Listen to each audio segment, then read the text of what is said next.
Hi guys, welcome to my channel Lush Gardener. So a lot of you had queries about how strong is Papercrete. So I thought I'll quickly show you a video because I have made a big blunder over here.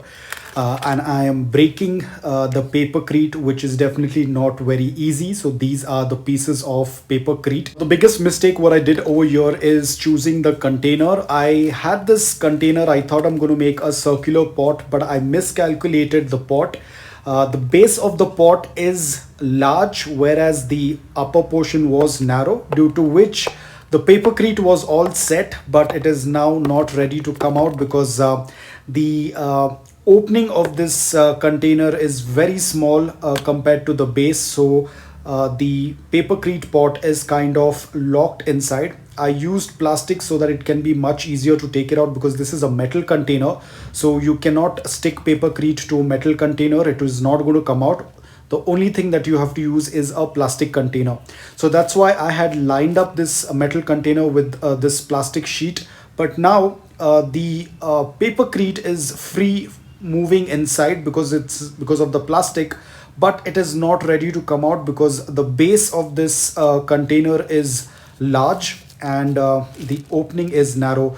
Now I initially thought it is going to be very weak because you can see the edges are very thin, and I thought it is going to be very weak, but it is actually the opposite. It is so hard that I'm not even able to break even the thinner edges. I don't have a hammer right now, so I'm just using the back of a paintbrush, but it is almost impossible to take it out. So the only option is that I'll have to break the entire pot, but it's okay. Mistakes do happen. So all what I can do is I will not be wasting these pieces of the Papercrete. I can use it at the bottom of larger pots in order to decrease the depth of the pot, and then that is the best way I can use them. So as you can see, Papercrete, it tends to sound like it's going to be very weak because the moment we hear Papercrete, we know that it has paper and it can be very soft and it's not going to be very strong. But you can see this is the example. Now the reason why is it so strong like concrete, because it got all of those conditions that it requires to cure.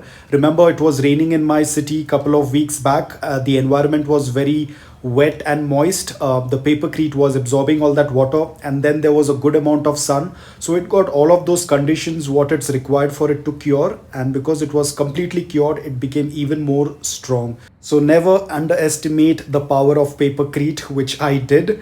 So guys, I hope that you liked this video. If you did, please hit the like button. If you're new to my channel, please consider subscribing to it. Until then, take care, stay safe, and keep propagating.